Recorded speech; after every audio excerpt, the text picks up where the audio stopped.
اعوذ باللہ من الشیطان الرجیم بسم اللہ الرحمن الرحیم وبالوالدین احسانا صلی اللہ علی النبی الامی الکریم وعلی آلہ وصحبہ وسلم۔ رسول اکرم صلی اللہ علیہ وآلہ وسلم نے ارشاد فرمایا، ان الجنت تحت اقدام الامہات، کہ اللہ تعالیٰ نے جنت کو ماؤں کے قدموں کے تلے رکھا ہے۔ اولڈ ایج ہومز میں رہنے والی بوڑھی عورتوں ماؤں کے احوال سن کر آنکھوں سے آنسو آ جاتے ہیں۔ حیرانگی ہوتی ہے کہ جن 7 لڑکوں کو یا 4 لڑکوں کو یا 3 لڑکوں کو ایک ماں نے جنم دیا، اپنا خون دے کر پیٹ میں پالا، مصیبت میں دن کاٹے، 9 مہینے اسی طرح بسر ہوتے رہے، پیدائش کی تکلیف برداشت کی، پھر جنم دیا، اپنا دودھ پلایا، خود گیلے بستر پر سوتی رہی، بیٹے کو سوکھے بستر پر سلاتی رہی، راتوں کی نیند حرام کر کے اولاد کو پالا، پیٹ کاٹ کر اولاد کی پرورش کی، ہر مصیبت کو اپنے سر لیا، لیکن اولاد کو بڑی شان سے پالا۔ اولاد بڑی ہو جاتی ہے تو ایک بیٹا بھی بوڑھی اماں کو سہارا نہیں دیتا ہے۔ بعض گھرانوں میں یہ بھی سننے میں آیا ہے کہ بہو نے ساس کو ڈنڈوں سے مارا، یا استغفر اللہ، جوان بیٹے نے ماں کو گالیاں دیں، مارا پیٹا، پھر وہ بیچاری اولڈ ایج ہوم میں چلی گئی۔ وہ ماں جسے اس لیے کہا جاتا ہے کہ وہ اصل ہے اور وہ جڑ ہے۔ میرے خیال میں یہ تمام واقعات اس وقت رونما ہوتے ہیں جب اولاد اسلامی تعلیمات سے بے بہرہ ہوتی ہے۔ قرآن و حدیث میں جو والدین کی عظمت بیان کی گئی ہے، وہ ان کی بارگاہ کو نازک ترین جو قرار دیا گیا ہے، اس سے اولاد جاہل ہوتی ہے۔ یہی وجہ ہے کہ یہ لعنت غیر مسلموں کی بنسبت مسلمانوں میں بہت کم ہے، یعنی والدین کو بے عزت کرنا اور گھر سے باہر نکال دینا۔ پھر نام نہاد روشن خیال مغرب زدہ امیر ترین افراد میں یہ لعنت پائی جاتی ہے اور دیکھی بھی گئی ہے کہ والدین کے وجود کو وہ بوجھ محسوس کرتے ہیں۔ ایک کٹر مسلمان مذہبی گھرانے میں جو صوم و صلات کا پابند، قرآن کی تلاوت کرنے والے لوگ جس گھرانے میں موجود ہوں، ہم نے کبھی یہ خباثت ان گھرانوں میں نہیں دیکھی۔ وہ والدین کو گالیاں نہیں نکالتے، وہ والدین کے وجود کو اللہ کی رحمت تصور کرتے ہیں۔ ماں کی رحمت، شفقت، محبت اور پیار بے مثل ہے اور بے مثال ہے اللہ اور اس کے رسول کی محبت کے بعد۔ اسی لیے ماں کے 3 حق اللہ تعالیٰ کے رسول صلی اللہ علیہ وسلم نے بیان فرمائی۔ سیدنا ابو ہریرہ رضی اللہ تعالیٰ عنہ فرماتے ہیں، ایک شخص آ کر رسول اللہ صلی اللہ علیہ وسلم کی خدمت میں عرض کرتا ہے، من احق الناس بحسن صحابتی یا رسول اللہ، میرے حسن سلوک کا سب سے زیادہ حقدار کون ہے؟ قال امک، فرمایا تیری ماں۔ قال ثم من؟ قال امک۔ قال ثم من؟ قال امک۔ قال ثم من؟ قال امک۔ پھر چوتھی مرتبہ رسول اللہ صلی اللہ علیہ وسلم نے فرمایا ہے ثم ابوک، پھر تیرا باپ ہے۔ متفقن علیہ، یعنی بخاری اور مسلم اور دیگر کتب احادیث میں بھی یہ موجود ہے۔ ایک صحابی نے عرض کیا، من ابرو، کس سے نیکی کروں؟ فرمایا امہ کا، ثم امہ کا، ثم امہ کا، چوتھی مرتبہ فرمایا ثم ابا کا، پھر تو اپنے باپ سے نیکی کر۔ نبی پاک علیہ السلام نے ارشاد فرمایا، ان اللہ یوصیکم بامہاتکم ثلاثا، حضور نے 3 مرتبہ ارشاد فرمایا کہ اللہ تعالیٰ نے تمہاری ماؤں سے حسن سلوک کرنے کے بارے میں تمہیں وصیت فرمائی ہے، 3 مرتبہ فرمایا، اور چوتھی مرتبہ فرمایا ان اللہ یوصیکم بآبائکم، اللہ تعالیٰ تمہارے باپوں کے بارے میں تمہیں وصیت کرتا ہے کہ نیک سلوک کرو۔ اس کو امام ابن ماجہ نے نقل کیا ہے۔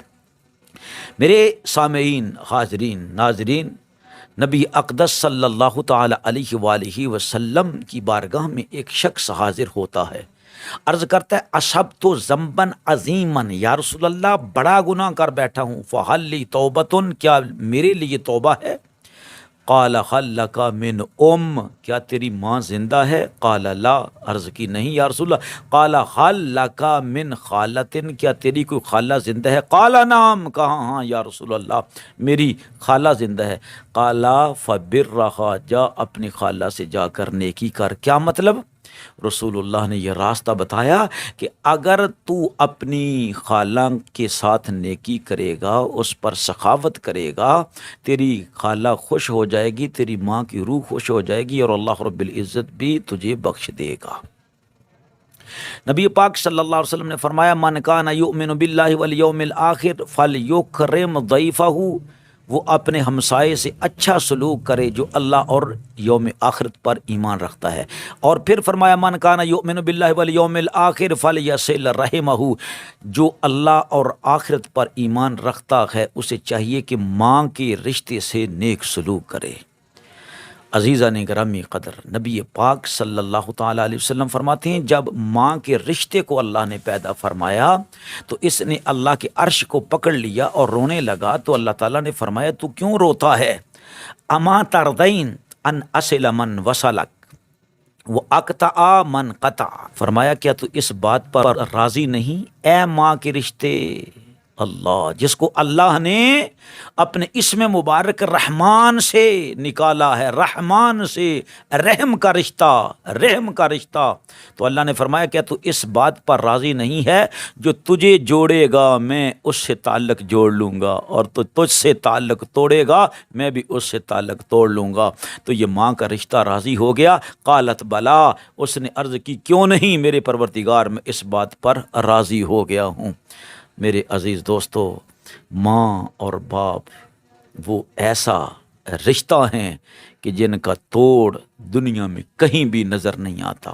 چونکہ میں ماں کے بارے میں گفتگو کر رہا ہوں کہ لوگ ماؤں کے ساتھ کیوں برا سلوک کرتے ہیں۔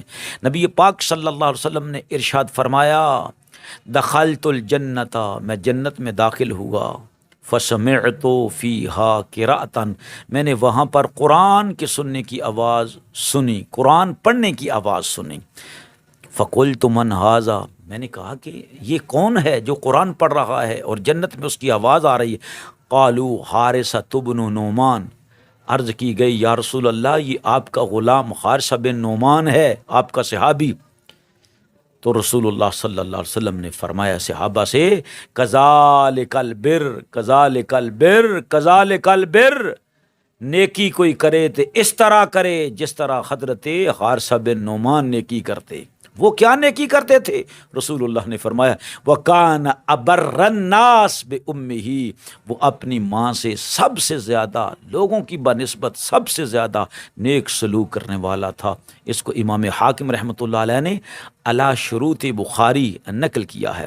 نبی پاک صلی اللہ علیہ وسلم فرماتے ہیں کوئی تم میں سے چاہتا ہے من سرہ ان یبسط علیہ رزقہ وینسا لہ فی اثرہ، کہ اللہ اس کے رزق میں اضافہ کر دے اور اس کی زندگی میں برکت ڈال دے، یعنی لمبی کر دے، تو فلیصل رحمہ، وہ اپنی ماں کے رشتے کا خیال رکھے۔ اس کو امام مسلم نے نقل کیا۔ فرمایا رسول اللہ صلی اللہ علیہ وسلم نے من بر والدیہ طوبی لہ زاد اللہ فی عمرہ، فرمایا جو نیکی کرتا ہے اپنے ماں باپ سے خوش نصیبی ہے اس کے لیے، مبارک ہے اس شخص کو، اور اللہ رب العزت اس کی عمر میں اضافہ فرماتا ہے۔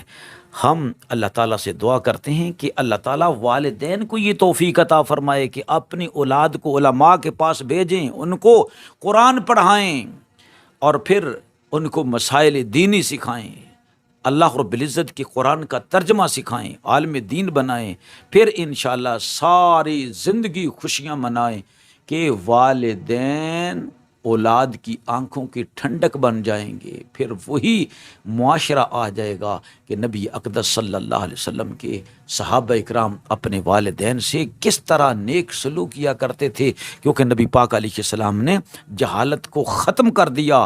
ہر طرف روشنی ہی روشنی ہے، نور ہی نور ہے، امن ہی امن ہے، امان ہی امان ہے۔ کس کے ساتھ؟ ایمان کے ساتھ۔ تو اگر اولاد قرآن کو جانتی ہے، حدیث کو جانتی ہے، تو پھر ہمارے معاشرے سے یہ بہت بڑی لعنت جو ہے اس کا الحمدللہ خاتمہ ہو جائے گا۔ اللہ تعالیٰ تمام والدین پر، بوڑھوں پر رحم فرمائے، جو انتقال کر گئی ہیں اللہ تعالیٰ ان کی بخشش فرمائے۔ وآخر دعوانا الحمدللہ رب العالمین۔